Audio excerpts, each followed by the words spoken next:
أعوذ بالله من الشيطان الرجيم. بسم الله الرحمن الرحيم. الحمد لله رب العالمين، والصلاة والسلام على أشرف الأنبياء وسيد المرسلين وحبيب إله العالمين أبي القاسم محمد. اللهم صل على محمد وعلى أهل بيته الطيبين الطاهرين المعصومين المكرمين الغرر الميامين، سيما بقية الله في الأراضين وحجته على الخلائق أجمعين، سيدنا وإمام زماننا وصاحب نعمتنا وولي أمرنا مهدي هذه الأمة الحجة ابن الحسن العسكري فداه أرواح العالمين. سماحة السيد فاضل السيد, my dear brothers and sisters, Assalamu alaikum wa rahmatullahi wa barakatuh.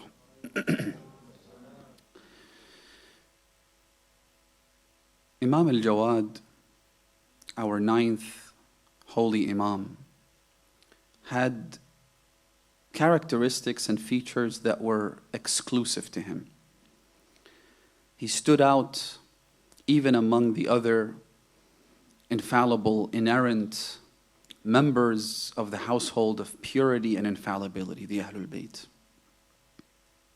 For example, we all know that the Imam was the first to become crowned with divine representation and become an Imam while he was a child. He was only 7 years old.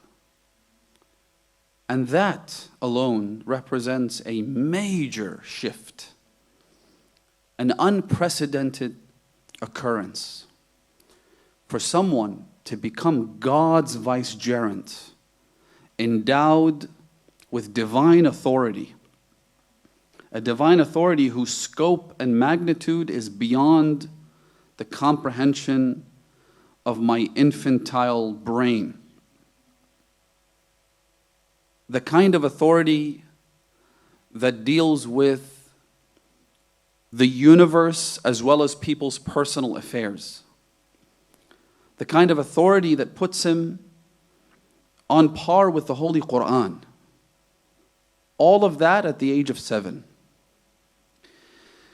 On top of that, the Imam was murdered and became a martyr at the age of 25. Which means that for about 18 years, which was the period of his imamah, from 7 to 25, the bulk of that period of the Imam's divine authority was spent while he was a child and a teenager.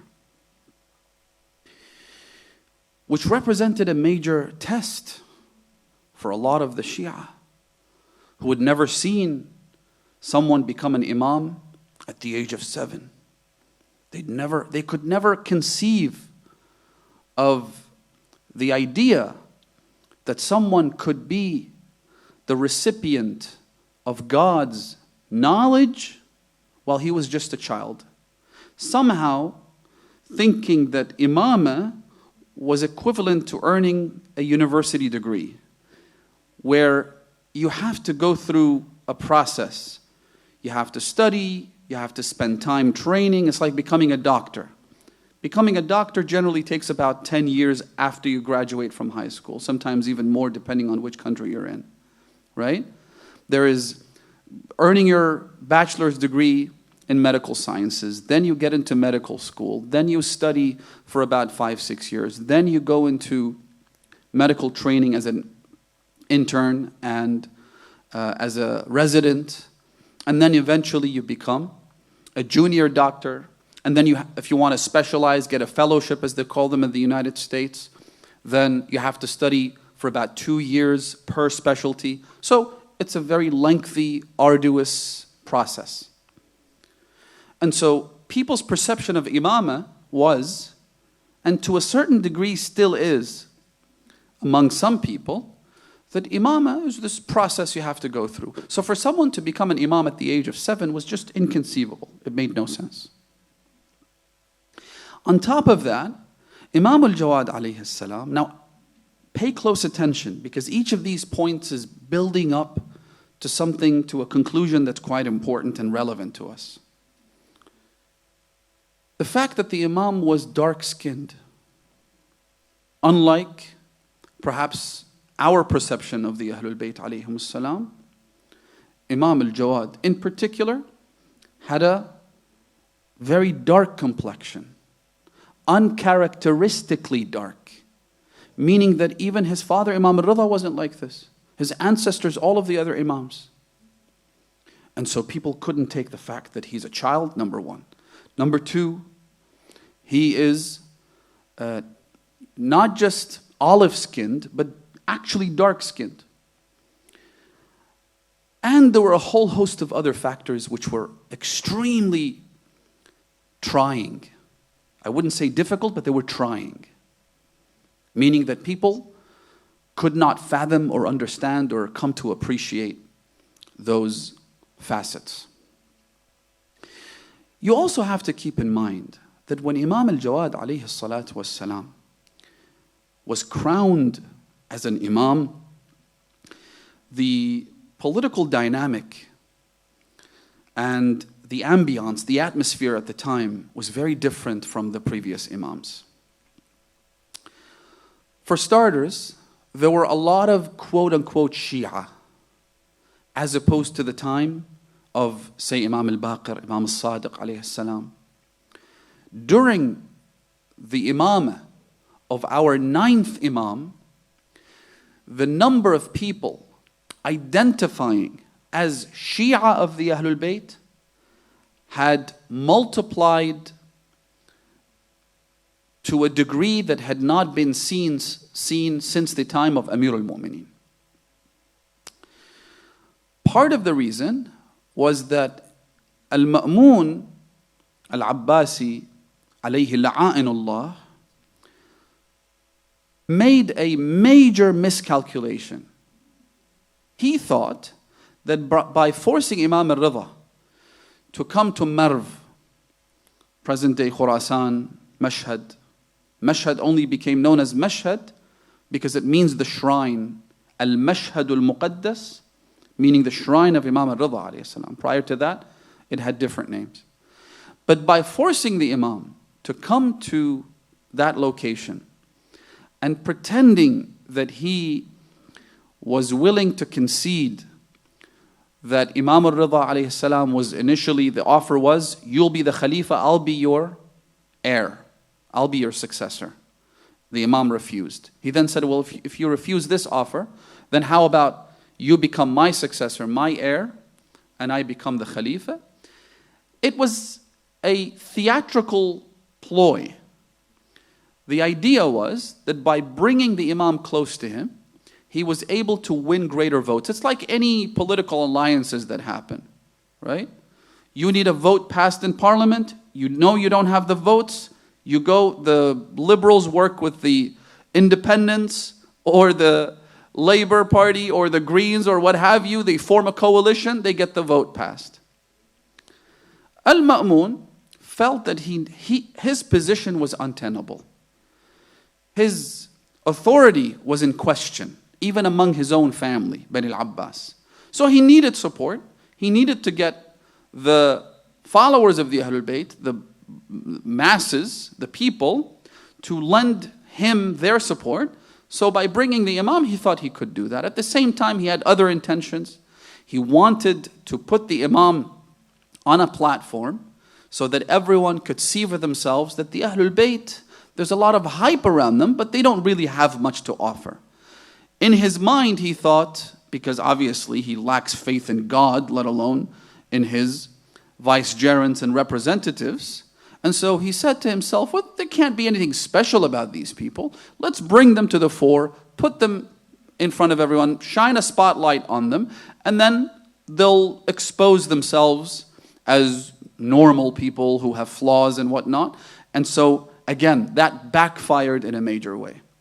So his entire scheme was a big miscalculation. As a result of all of this, by bringing Imam al-Rida alayhi salatu wassalam, giving him that platform, because remember, during the time of Imam As-Sadiq, where a lot of people say Imam As-Sadiq had a major opportunity. He was at the juncture between the Bani Umayyah and Bani al-Abbas, and there was a lot of chaos, and so Imam As-Sadiq was able to capitalize on this power vacuum and so forth. What people don't understand is that it was anything but. Imam As-Sadiq alayhi salam was forced into exile multiple times.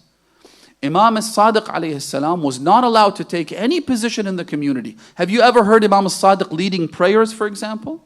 Congregational prayer, Salat al-Jama'ah? Never, not once. The Imam was allowed to go to Masjid al-Nabi sallallahu alayhi wa alih and teach.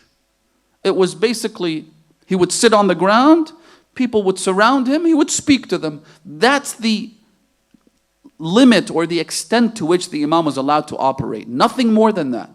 If the Imam dared to take a position of prominence, they would be quick to execute him or imprison him, the way they did with Imam Musa ibn Ja'far alayhi salatu wassalam. So, none of this existed until Imam al-Rida was put in that position by Ma'mun. It backfired on Ma'mun. People now recognized who Imam al-Rida really was. They began to become more familiar with this long-lost treasure called the Imams of the Ahlul Bayt, that people have been deprived of since Amirul Mu'mineen. So when Imam al-Jawad comes and is crowned with the Imamah by God Himself, he is dealing with a very different dynamic. There's a lot of, as I said, Shia. One thing you need to keep in mind, however, is that when I say Shia, I use the term loosely, meaning that there were a lot of people who claimed to be Shia in a general sense, meaning that they said, we love the Ahlul Bayt. They had a little bit of tawalli, maybe a little bit of tabarri as well, but that's about it. Their loyalty to the Imams wasn't the type of loyalty you would expect or you would see, for example, in the companions of Imam al-Hussein, or even the close companions of the other members of the Ahlul Bayt. They're Shia, I'm a Shia, but what tashayyu' is, what I'm supposed to do, don't bother me with any of that. Sound familiar? There's a lot of people like this, even in this day and age. Except back then it was even worse. So, as I said, their tawalli was shaky, their tabarri was shaky, their practical application of their belief in the Imams of the Ahlul Bayt, again, there was a lot of intersectional identity politics happening, right? Basically what I'm saying is that they were like what we, for example, if you found a very moderate Sunni today, an extremely moderate Sunni, someone who respects the Shia, loves the Shia, has a lot of Shia friends, loves the Ahlul Bayt, you know what I mean? Disassociates from people like Yazid and Muawiyah. That's basically the type of people we're talking about. So they were Shia in a very loose and general sense, which means that they weren't the kind of people that the Imam could depend on. Just like our Imam can't depend on people like me. You know, what you identify as doesn't really change the fact, the physical reality of your actions and what you do. I may say, Ya laytana kunna ma'akum. I may plead and cry and pray, Allahumma ajjal li waliyyika al-faraj. But in reality, if the Imam came, how many adjustments do I have to make in my life? How many things do I have to change? How many habits do I have to drop before I'm able to actually join the Imam? It's a mess. Our lives are a mess, brothers and sisters. So that's the kind of dynamic that the Imam saw at the time he was crowned with Imamah. In fact, brothers and sisters, it was so difficult, so hard for the Imams, that it took the Ahlul Bayt, think about this for a moment, 92 years before the Imams of the Ahlul Bayt were able to publicly identify the grave of Amirul Mu'mineen. Did you know that? that the grave of Amir al-Mu'mineen, that's, we all know, is situated in the holy city of Najaf now, was hidden and concealed for 92 years exactly. From the year 40 in the Hijri calendar until the year 132. Why? Does that even make any sense? When Amir al-Mu'mineen was assassinated, he was the Khalifa. Why would you have to hide and conceal his grave? Why would it take 92 years and eventually for Imam al-Sadiq alayhi salatu wassalam to go to Ghuri, meaning present-day Najaf, and finally publicly declare that this is the grave of Ali ibn Abi Talib. It's also the burial site of Adam and Nuh. Why would it take him 92 years, do you think? The Imam himself has asked that question. Why was this? By the way, the closest companions of the Ahlul Bayt, they had knowledge of the location. They would actually go visit. They would go, they would pray Salat al-Layl there. There's many reports about that. Those who were closest in the inner circle of the Ahlul Bayt, they had knowledge. The Imams would tell them, they would confide in them, but not the public. The Imam is asked why that was. Imam al-Sadiq said, خَشْيَةً مِّن بَنِي أُمَيَّةٍ وَالْخَوَارِجِ. In other words, the Ahlul Bayt would refuse to identify the location and the burial site of Ali ibn Abi Talib for fear that the grave would be, the sanctity of the grave of the Imam would be violated. That someone might actually go and try and do something. Maybe try and exhume the body of Amir al-Mu'mineen in order to desecrate the grave of the Imam. Can you imagine for a second right now that anyone would have the audacity and the utter shamelessness to do something like this? The answer is, back then it was very conceivable, very likely in fact. There's a book by the name of Nasikh al-Tawarikh. In that book, it actually quotes a source that says that Hajjaj ibn Yusuf al-Thaqafi, because he was the governor of Iraq, remember? Appointed by Abdul Malik ibn Marwan. When Hajjaj came and became the governor, he dug up 3,000 sites trying to locate the grave of Ali ibn Abi Talib so he could exhume the body and crucify it.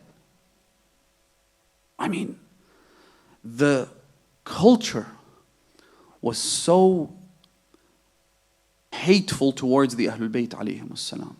Remember, Amir al-Mu'mineen was cursed on the pulpits, on every official pulpit. It's almost like having every TV channel, every website, every radio station curse Ali ibn Abi Talib for almost a century. Until toward the end of the collapse of the Umayyad dynasty. And so Imam al-Sadiq alayhi salam, he had to go through a process of introducing the merits of Ali ibn Abi Talib to the people. Not just Imam al-Sadiq, but all the prior Imams. Imam al-Hasan, Imam al-Hussein, Imam Zayn al-Abidin, Imam al-Baqir, Imam al-Sadiq, all had to engage in this massive campaign to reacquaint people with the beauty of Ali ibn Abi Talib. So that when the grave, because remember, the Ahlul Bayt, they didn't have any authority, they didn't have any government, any police protection, any of that. So the only way they could ensure that the shrine of Ali is not violated and desecrated was to ensure that everyone recognized the merits and virtues of Ali. So that if someone did try something like this, everyone would stop him. Which is why he had to wait until the collapse of the Umayyads. It was during the first Abbasi Khalif, Abu Abbas as-Saffah, that the Imam identified the grave. That's how the disinformation propaganda machine of Muawiyah and Bani Umayyah vilified the Ahlul Bayt.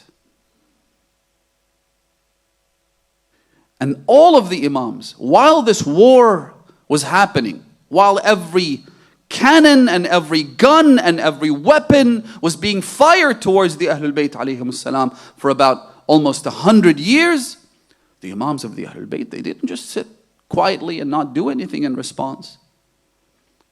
They taught the people. They introduced them to who Ali was, to who Hassan was, to who Hussein was. They would, by teaching the masses, by disseminating knowledge of the Ahlul Bayt, by helping people, those sleepless nights where the Imams would leave their homes and take food and deliver it to the families of the orphans and the destitute and whatnot, all of these things, the miracles that they performed, the generosity that they did. Remember the story I mentioned, when was it? A couple of weeks ago, where this guy who lost his money bag came back asking for it. Then he found the bag next to the Imam and he said to him, "That's mine." And the Imam simply gave it to him. Then he went back home and he found his money bag was left at home. I mean, every single one of these incidents, people would, obviously, when you see an act of generosity, an act of kindness, when someone does something good, people speak about it. And so news spreads, cultures begin to shift, and ultimately you can create the kind of sanctity for Ali ibn Abi Talib that the Imam can now safely say, this is where Ali was buried. It was very difficult, brothers and sisters, again. So, to the point, this I have to share. Ibn Asakir is a Sunni historian. He narrates the story as well as other Sunni historians. But Ibn Asakir is one of the references because someone told me that Wahhabis are making videos attacking you. I said, good. Allah subhanahu wa ta'ala has His mysterious ways of spreading the love of the Ahlul Bayt. And you want a reference? Here's a reference. He says, Marwan ibn al-Hakam, al-Wazagh ibn al-Wazagh, this lizard of a man, summons Imam Zayn al-Abidin, Imam Ali ibn al-Hussein alayhi salam, or Ali al-Akbar. The hadith doesn't say whether it was Ali al-Akbar or Imam Zayn al-Abidin. It simply says Ali ibn al-Hussein. He summons him to the governor's mansion. He says to him, you know, لم يكن أدفع عن صاحبنا من صاحبكم. The commentators say عنا عثمان وعلي, meaning he said to Imam Zayn al-Abidin or Ali ibn al-Hussein, he said to him that no one defended Uthman the way Ali ibn Abi Talib defended him. Now, why is this important? It's important when you consider the context and the fact that the war waged against Amir al-Mu'mineen, all three of them, starting with Jamal, then Siffin, then Nahrawan, was over what? Does anyone know? It was over the idea that Ali ibn Abi Talib killed Uthman. So this madloom of a Khalifa that Amir al-Mu'mineen speaks about in the sermon known as Shaqshaqiyya, right? يخدمون مال الله خضم الإبل نبتة الربيع بين نثيله ومعتلفه. I don't even want to go into explaining what that means. This man was killed. Who's responsible for his death? Ali ibn Abi Talib. So we have to avenge the innocent blood of Uthman. Allahu Akbar. Marwan makes a critical confession. He says to Ali ibn al-Hussein that, you know what? It was all a lie. In fact, we know that Ali had nothing to do with Uthman's death. It was a massive uprising, a popular revolt against Uthman. People were sick and tired of his corruption. They went and killed him. Ali didn't kill him. So Ali ibn al-Hussein says to him, فَلِمَاذَا تَسُبُّونَهُ عَلَى الْمَنَابِرِ إِذَنْ. So why is it that you curse him on every mimbar then? If you know that he had nothing to do with the killing of Uthman. Listen to this. Marwan said, لِأَنَّهُ لَا يَسْتَقِيمُ أَمْرُنَا إِلَّا بِذَلِكَ. Because we could never govern unless we do that. We could never lead if we don't curse Ali ibn Abi Talib. We could never be seen as remotely acceptable if we don't bring down Ali and his stature. Because if people knew who Ali was, they would demand the justice of Ali. If people knew how generous Ali was, they could never put up with filth like Muawiyah. If people recognized the knowledge of Ali, they could never accept us as their governors and leaders. We have to put him down. We have to destroy Ali. And that explains a lot, brothers and sisters. Honestly, take this statement, this signed confession by Marwan, alayhi alaful la'na ila yawm al-qiyamah, and this will begin to explain much of what's happening even in this day and age. They have to fight the Ahlul Bayt. They can't. Without it, people are going to recognize who they are. If people saw the impact of enjoining the good, al-amr bil-ma'roof, and forbidding evil, an-nahy al-munkar, if people saw that in society, people would be gravitating towards good and moving away from bad. If people recognized and became familiar with the teachings of Ali, with the examples of the Ahlul Bayt, people would uncontrollably follow the Ahlul Bayt. Which is why Imam Rida alayhi salam says what? لو عرف الناس محاسن كلامنا لاتبعونا.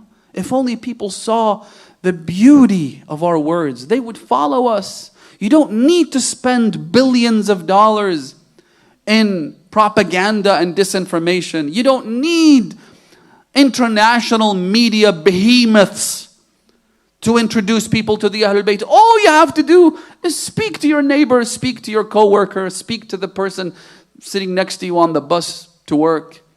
All you got to do is do your bit. Do your part. Tell them about the Ahlul Bayt. Speak to them about the merits. I have done this, brothers and sisters. I've been fortunate enough to speak to random non-Muslims, Jews, Christians. I have so many stories to share and I try to go out of my way. And I would say, you know what, we have a leader called Ali ibn Abi Talib, and he says, and I'd quote a hadith relevant to our conversation.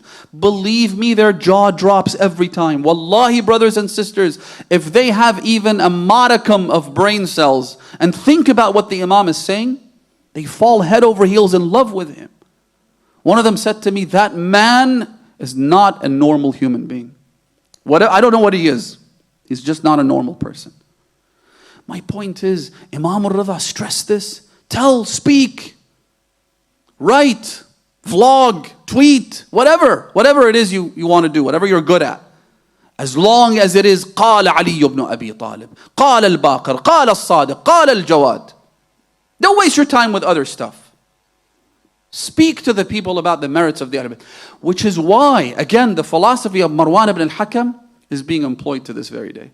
I don't know if you've been following the news, just a couple of days ago, Joe Biden, the Democratic presidential candidate in the United States, came out and gave a speech. He was speaking to a group called Engage. It's a Muslim advocacy group, they call it, right? I know some of the people involved. And in his speech, he said that he quoted a hadith by the Holy Prophet ﷺ. I can't remember which hadith it was.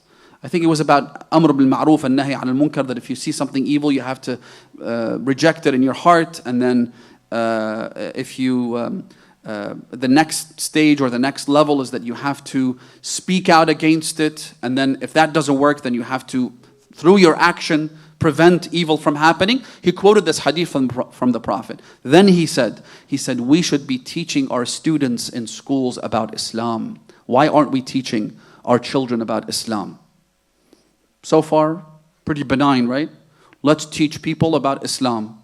After all, Islam is the second biggest religion in the world. It's the fastest growing religion in the world, including the United States. So is it like that diabolical and crazy to say that Islam should be taught to people in schools, even at a basic level? But the extreme right went absolutely ballistic on Joe Biden. Oh my God, he says we should teach children about Islam. Do you know why? لو عرف الناس محاسن كلامنا لاتبعونا. They want people to stay ignorant and stupid and dumb and imbeciles. They want people not to have any knowledge about Islam. Because the minute they realize, just the other day I was reading an article about this woman who was a white supremacist right? One of those, crackpot, crazy, lunatic, white supremacist with all kinds of tattoos that you can think of, who says, because I hated Muslims so much, I started reading a little bit about Islam. Now she's a Muslim who wears hijab. The Dutch politician, I don't know what position he held, but he was quite high up. Again, a couple of years ago, he became a Muslim, went to Hajj, took a selfie in Hajj. And he was like a member of the far-right anti-Islam coalition or party, whatever they have there. Brothers and sisters, when people learn about the Islam of Muhammad and Ahl Muhammad salawatullah alayhim ajma'een,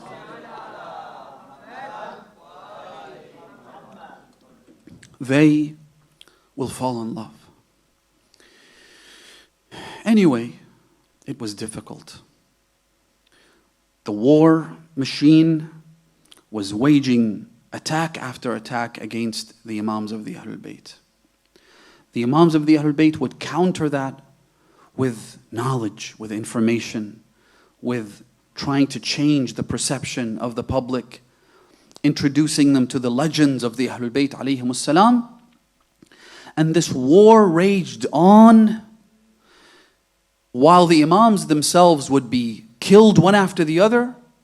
I mean, it got to the point where Imam Musa ibn Ja'far alayhi salatu wasalam would spend the bulk of his life where? 16 years, 14 to 16, depending on whether you count the time he spent in house arrest, in prison. The Imams had to practice taqiyya. And this is also a critical point. The Imams practiced taqiyya so much, as I said, 92 years, no one knows where Ali ibn Abi Talib is buried. Then you come to the time of Imam al-Sadiq alayhi salam. When Imam al-Sadiq was about to depart this world and was administered poison by Mansur al-Dawaniqi la'natullah alayh, the Imam left instructions, his will and final testament specifies the Imam that succeeds him. Makes sense, right? Who does Imam al-Sadiq appoint as his successor? He appoints not one but 5 people. I mean, and if that's not confusing enough, just look at the list of people that the Imam appointed as his successors. In other words, as the Imam that follows him. Number 1, his wife. Number 2, the governor of Medina. Filthy, tyrannical despot. The Imam appointed him as my successor, as the Imam after me. Number 3, Abdullah al-Aftah, his son. Now, this shouldn't have a problem, right? It's the son of the Imam. Also, number 4, Mansur al-Dawaniqi, the Khalifa who killed him. The Imam appointed him as his heir apparent. Number 5, Imam al-Sadiq. Imam al-Kadhim, excuse me. Why did the Imam do this? I think it's pretty obvious. Mansur sent spies and his cohorts. He sent them to the house of the Imam and he said, look into the wasiyyah, the actual will. Whoever is named as the Khalifa, as the Imam after him, I want his head. So they open the wasiyyah and they see Mansur's name in it, his own name. Now, can you imagine the confusion that this must have caused? The people who were technically Shia but not really. The people who identified as being followers of the Ahlul Bayt but didn't really have any sense of loyalty to the Imams. The confusion. The Imam's wife. I'm sure all the feminists would have jumped at the opportunity. Finally, we have a female Imam. Got a message the other day from someone saying, if Imam al-Mahdi comes and he's a woman, would you accept him? So, I'm sure there were people who thought to themselves, wow, that's so progressive.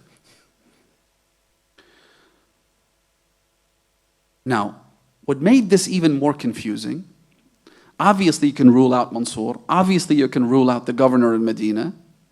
You can rule out the wife of the Imam, as good as she was, but we know that one of the conditions of Imamah is that he has to be a man, because of the critical position that the Imam occupies, the leadership position. But when it comes to Abdullah al-Aftah, he's an elderly man, gray hair, white beard. He checks all the boxes of our conception of an Imam, or what an Imam is supposed to look like. He's also the son of the Imam.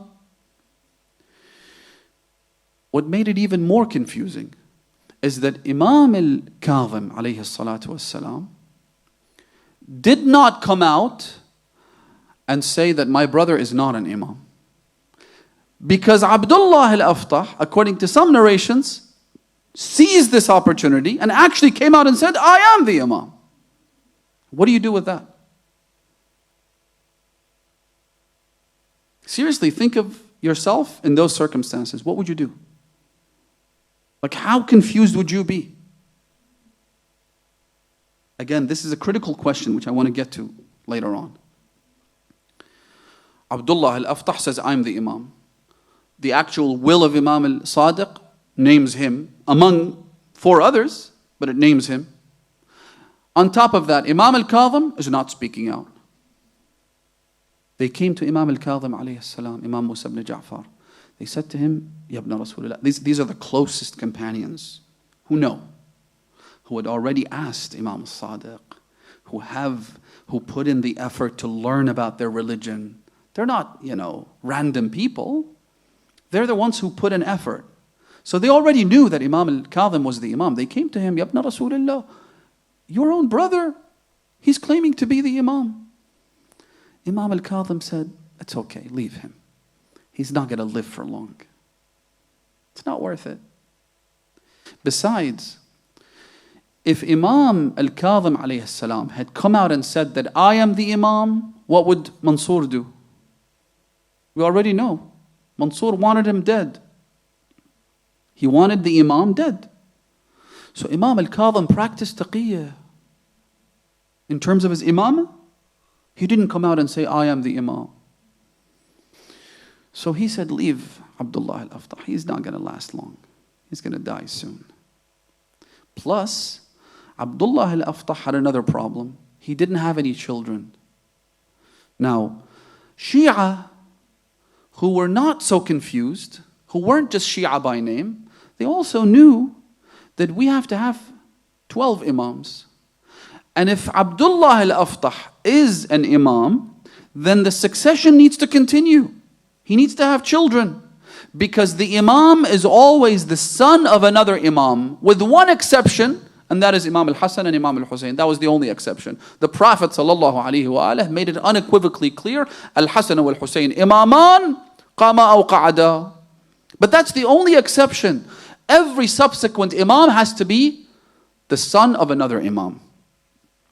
So if Abdullah al-Aftah doesn't have a child, this already makes a crack in the dam. It taints his name and his reputation as an Imam. But again, can you imagine how confusing it must have been for people who wanted to live their lives without really putting much of an effort into learning about their faith? That's Imam al-Sadiq. Which is why you have the Waqifiyya, who are the groups of people who stopped believing in the Imams after Imam al-Sadiq alayhi salam. There were people who followed Abdullah al-Aftah. There were people who followed Ismail, the son of Imam al-Sadiq alayhi salam, also brother to Imam al-Kadhim, who are today called what? Al-Ismailiyya. Ismailiyya, who by the way, they have so many splinter groups today. They're not just one monolith. You have the Agha Khanis. Their leader claims to be the Imam of the time, and he lives in one of the palaces on the outskirts of Paris or someplace in France. Got married to this German supermodel, paid out one of the biggest divorce settlements in history. He's the Imam of the time. They call him the Agha Khan. Then you have the Buhra, who are predominantly Indian, right, from Gujarat. And they have their own religious establishment, leadership hierarchy, management structure, very wealthy, very powerful, plugged in with governments everywhere. So you have them. Then you have the Ismailis who live in the southern regions of so-called Saudi Arabia and Najran and places like that bordering Yemen, right?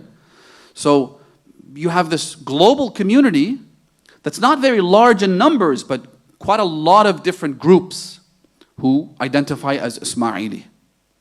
So a lot of confusion there. Imam al-Kadhim alayhi salatu wassalam becomes the Imam. Some people who actually put in the effort, who tried to learn, who didn't just take their religion from the mouths of the people, as the Imam alayhi salatu wassalam says. It's not people that should drive your religious understanding.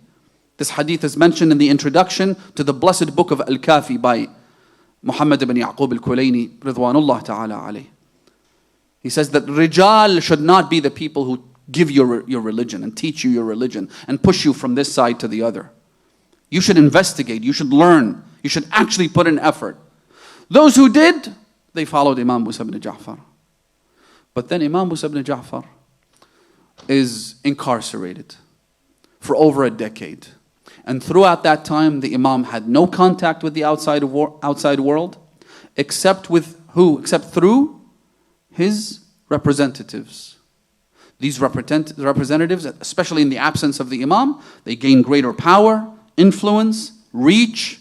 Their words are heeded, and they become quite big because they represent the Imam who is in prison. One of whom was Ali ibn Abi Hamza al-Bata'ini. Try and memorize this name. This man, when Imam al-Kadhim alayhi salatu wassalam passed away, when he was martyred by poison in the prisons of Harun al-La'in, Ali ibn Abi Hamza al-Bata'ini had in his possession 100,000 mithqal worth of gold, which in today's money is equivalent to about $28 million. These were all funds that were collected in the form of khums and zakat and other alms that had to be given to the Imam, and they were in the possession of this man. So obviously, if he's the kind of person who's got a price tag, if he's the kind of person who's willing to sell his soul to the devil, $27 or $28 million, sounds like a lot of money, right? And so when the Imam was martyred, he said, no, the Imam is not dead. He has in fact gone into occultation. Now, why that is you have to think about this point as well. This is critical. The Shia knew that they had to follow the Imams of the Ahlul Bayt. But there was confusion among the simpletons about the number of the Imams. That's why you had all of these Waqifis. That's why you had the Zaydis and the Ismailis and the Fatahis and others. The confusion made some people think that the Mahdi, who's going to rise at the end of times and cleanse the earth of oppression and injustice, they weren't so sure who the Mahdi was. So you have people like Abdul Azim al-Hasani, Salamullahi alayh, come to Imam al-Jawad and say to him, are you the Mahdi? You had people like Abu Salt come to Imam al-Kadhim, I think, and say, are you the Mahdi? And the Imams would have to explain that we are all guided ones. We are all Mahdiyin, meaning that we've been guided by Allah subhanahu wa ta'ala, right? But we're not the Mahdi that you're talking about. The Mahdi who will come at the end of time is not me. He is from my descendants. And they would specify to those who were worthy of this knowledge. The point being that it was easy for people like Ali ibn Abi Hamza al-Bata'ini to come out and say that the Mahdi was Imam al-Kadhim. And now that you think he's dead, he is in fact in occultation. He's gone into hiding. Who represents him? It's me. Now, what does that say about Imam al-Rida alayhi salam? I'd hate to use this example, but just to illustrate. Imagine now we all believe the 12th Imam. The 12th Imam is going to come. We know there are signs, there are specific features, there are things that will happen as a prelude to the event, right? Imagine if someone came out, like we have a bunch of them today. Someone came out and said, I am the Imam. What do you say to them? You're an imposter, you're a liar. Get the hell out of here, right? That's how some people felt towards Imam al-Rida alayhi salatu wassalam. Ali ibn Abi Hamza al-Bata'ani and others made out Imam al-Rida to look like, na'udhu billah, a liar, a deceiver, who claims to be the Imam, when in fact his father was the last and final Imam. What are you talking about? It was a difficult test, brothers and sisters, wallahi. And then the test continued. As if that was enough. Imam al-Rida alayhi salatu wassalam, he's in his 40s. And he has no offspring. He has no children. And so that makes some people, those with doubt in their hearts, think to themselves, hang on a second. If he doesn't have any children, he's just like Abdullah al-Aftah. If he has no children, the Imamah can't continue through him. You know what? Maybe he's not the Imam. Maybe his father was the final Imam. The Imams of the Ahlul Bayt, you all know, get married very early. That was one of the sunan, one of the traditions of the Ahlul Bayt. Unless there was some extraneous circumstances, that's another issue. In the case of Amir al-Mu'mineen, for example, he married a little late because Amir al-Mu'mineen was the Prophet's right-hand man, fighting in every battle while everyone ran for their lives. How is he going to get married when he's a lone soldier, a lone warrior in the middle of the battlefield? Anyway, they got married very early. Imam al-Rida has been married for how long now? 20 years, 30 years? He's towards the end of his fifth decade, and he has no children. Is he really the Imam? Then Imam Jawad is born. بأبي هو وأمي. And they look at this young boy, and he's got this very dark skin. Some of you might have heard this. I'm so sorry to say this. I'm so sorry from the Imam alayhi salatu wassalam. There were some people who went to Imam, some relatives of Imam al-Rida. These were relatives who came to Imam al-Rida alayhi salam and said to him, this boy doesn't look like you. You understand the suggestion they're trying to make, the insinuation? He doesn't look like you because he's got dark skin. The test was difficult. By the way, I have to mention this. There's a man by the name of Ali ibn Ja'far. If there is one member of the Ahlul Bayt other than the Imams that you and I should be infatuated with, it is Ali ibn Ja'far. He was the son of Imam al-Sadiq alayhi salam, hence Ja'far, which means that he was the uncle of Imam al-Rida. He came to Imam al-Rida. He was older, obviously. He's his uncle. He came to him with his white beard.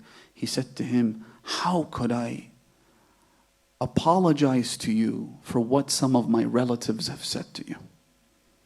When they came and insinuated, oh, this boy doesn't look like you. This man was incredible. When Imam al-Jawad became the Imam, imagine 7-year-old boy, this man must have been in his 90s, Ali ibn Ja'far.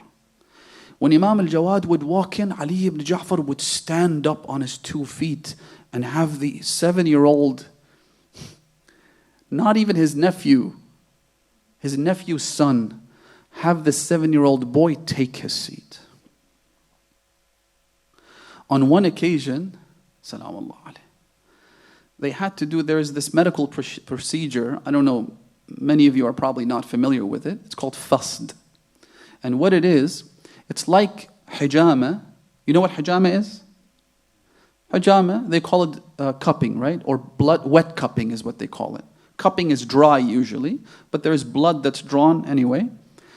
Something similar to that, but they do it to the hand, right? It's a medical procedure that used to be prevalent back in the day. There are hadith about it, it's mustahab and so forth, where they draw blood from the arteries in the hand. It's quite delicate, not everyone can do it, but they use a very sharp metal object, or they use a sharp edged rock to do it. So you can imagine that it's painful, right? So they came and they wanted to do fast to Imam Jawad alayhi salam. Ali ibn Ja'far came and he said, La wallah, until you do it to me first. I want to make sure that it's not painful, that it doesn't hurt this young boy. Sayyidi wa mawlai. He's my master. They came to him one day, they said to him, Ya Ali ibn Ja'far, you should be the Imam. Look at you, you're an elderly man. You're the son of Imam as-Sadiq. You have all this knowledge. He used to teach, obviously. Imagine you had a son of an Imam. He used to teach in the masjid.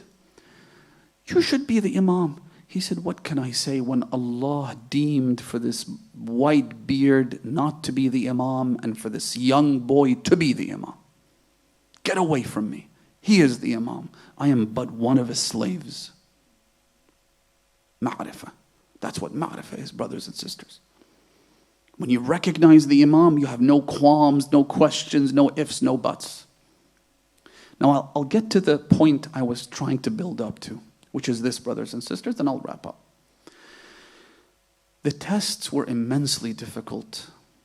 The trials people had to go through, the confusion that was prevalent, right? We don't have any of that. Think about that for a moment. Think about the incredible gift that when we go to the shrine of Imam al-Hussein or any member of the Ahlul Bayt, we say, Alhamdulillah alladhi hadana lihada wa ma kunna linahtadi lawla an hadana Allah. Laqad ja'at rusulu rabbina bilhaq. Alhamdulillah, that even though our trials are also difficult, even though the atrocities that have shed the innocent blood of Shia throughout history continue to happen even to this day. Even though that demonic war against the followers of the Ahlul Bayt has not ended. Even though we suffer from our own ailments, from our own problems that stem from our ignorance. Even though we have all of these challenges today, but we are in a much better position. All of these questions have been settled. All of these problems have been resolved. We now know who our Imam is. Right now, you and I have no problem with the fact that Imam al-Jawad was only 7 years old when he became the Imam. But you had elderly followers of the Ahlul Bayt back then who did. They were confused by all of this. They had to actually get around. There was one incident when the Imam, after Imam al-Rida passed away, I don't want to mention these names because they're highly regarded companions. I don't want to taint their reputation in their mind because at some point they were confused. They got together and they're like, how could this boy be our Imam? Makes no sense. And there was a scuffle between them. One of them grabbed his friend, the other companion. He pinned him to the wall and he said to him, are you a jahil?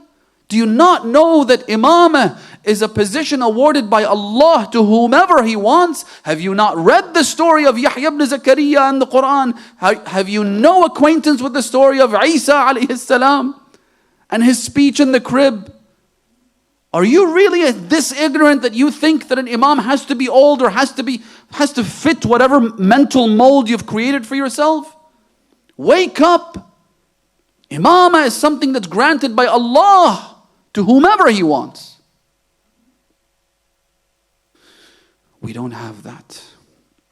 Which is why one hadith says that the muntazirun, the true loyal Shia who await the appearance of the 12th Imam, khayru min ahli kulli zaman. They are better than the Shia in every other epoch and era.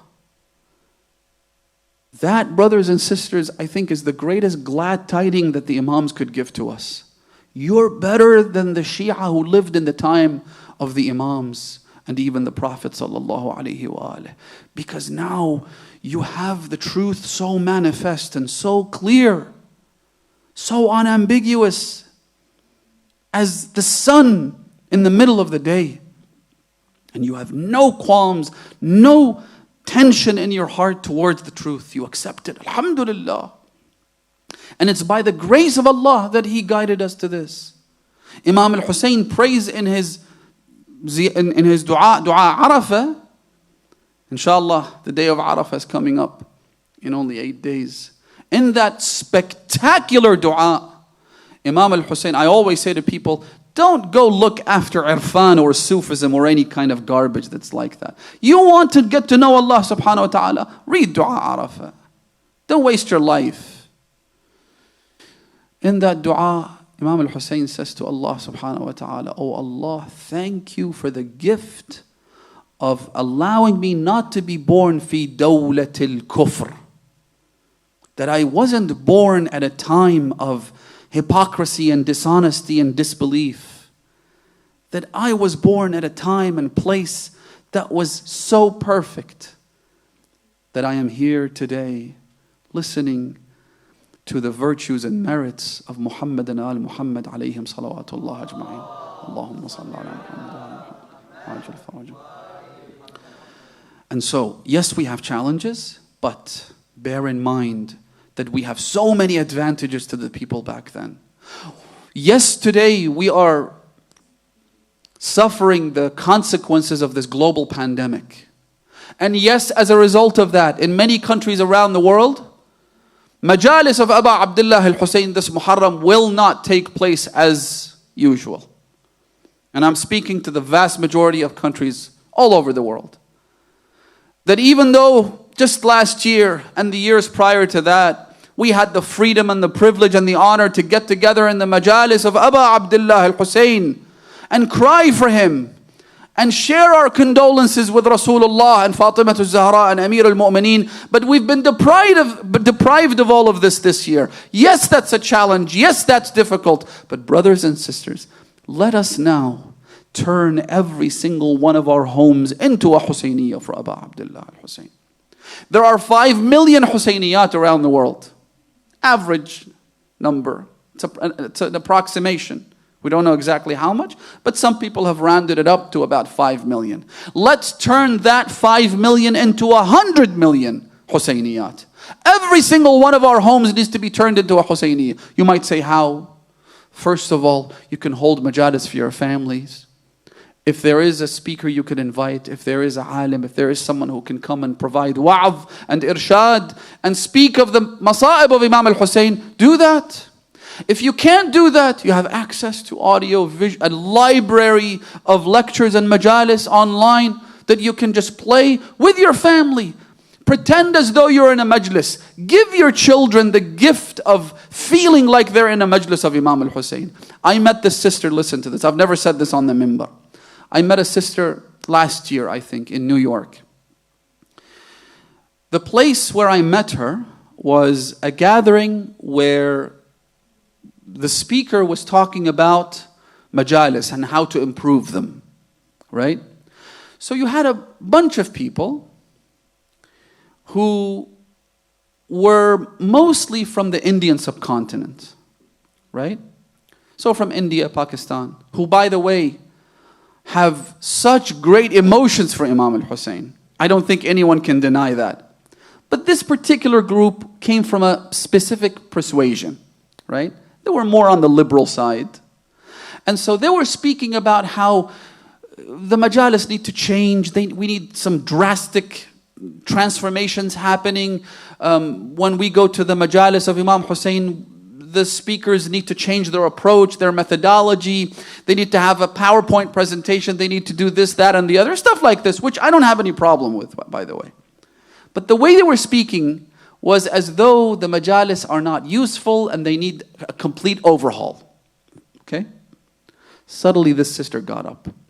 She said, brothers and sisters, I'm a Lebanese. I'm not even Indian or Pakistani. And yet, the mosque closest to me is an Indian and / Pakistani mosque. During the majalis of Imam al-Hussein, my husband and I and our son, or maybe she didn't have children, but definitely her husband and her, we go to the majalis where the speaker speaks Urdu. I don't understand a single word, but I go there for the atmosphere of aza for Aba Abdullah al-Hussein. Wallahi, after the program, she came to say salam. I said to her, sister, kabarti fi aini. Thank you for that. May Imam al-Hussein reward you for that. It needed someone to get up and stand and defend the majalis of Imam al-Hussein, and it had to be you.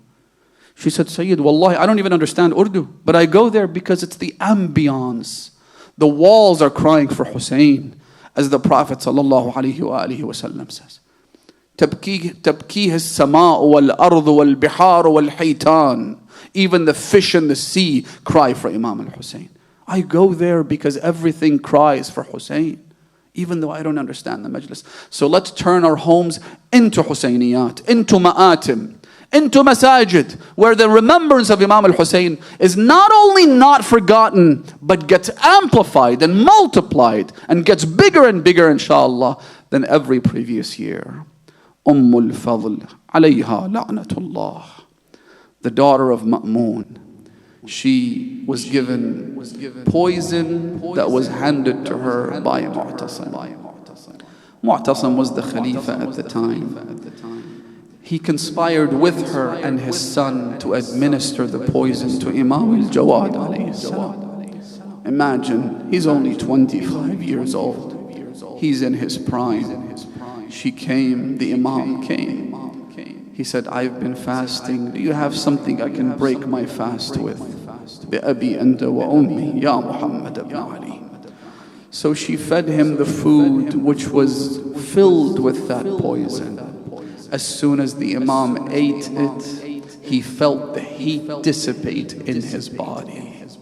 He began to scream. She got up. She locked all the doors to the room, then to the house, and left Imam al-Jawad there for 3 days to go through the anguish and the pain of the poison. The Imam pleaded for one thing. He kept saying, I am thirsty, give me water.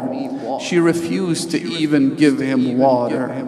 Allahu Akbar. Until Imam al-Jawad passed from this world, thirsty, lonely, betrayed by his own wife. Allahu Akbar. Then she carried the body of the Imam and put it on the rooftop so that no one would come and find it. Some say that we were walking near the house where Imam al-Jawad lived, and we noticed there was a flock of birds that created a shadow on the rooftop of the house. So we realized there's something abnormal about this. Eventually they found out that the birds were trying to cover the body of Imam al-Jawad so it wouldn't be scorched by the sun. I say, Ya Muhammad ibn Ali, Ayyuha al-Jawad, Ya ibn Rasulullah, your martyrdom was tragic. It pains us to remember it. But alhamdulillah, after you died, even though you died while thirsty, even though you were lonely, but after you died, the Shia gathered around you, they carried your body and they buried you in honor. لكن لهفي عليك يا أبا عبد الله. You shared the thirst with your grandfather, Abu Abdullah. You shared his loneliness as well, but the one thing you didn't share was this. Umar ibn Sa'd cried out, Alayya bil jiyad. I want 10 horses. Bring me 10 fresh horses. They said, what do you want? He said, I shall give a prize to anyone who tramples the body of Abu Abdullah with the hooves of these horses. فَدَاسُوا عَلَيْهِ بِأَرْجُلِهِمْ رَحِمَ اللَّهُ مَنْ نَادَى وَحُسَيْنًا وَمَظْلُومًا وَغَرِيبًا وَعَطْشَانًا حول ولا قوة إلا بالله العلي العظيم. إنا لله وإنا إليه راجعون. Let's all recite Dua al-Faraj, inshaAllah, for the hastening of the Avenger, the Master, the one who relieves all of this pain, inshaAllah. Bismillah ar-Rahman ar-Rahim. اللهم كن لوليك الحجة ابن الحسن صلواتك عليه وعلى آبائه في هذه الساعة وفي كل ساعة وليا وحافظا وقائدا وناصرا ودليلا وعينا حتى تسكنه أرضك طوعا وتمتعه فيها طويلا برحمتك يا أرحم الراحمين. وصل اللهم على سيدنا ونبينا محمد وآله الطيبين الطاهرين. الفاتحة.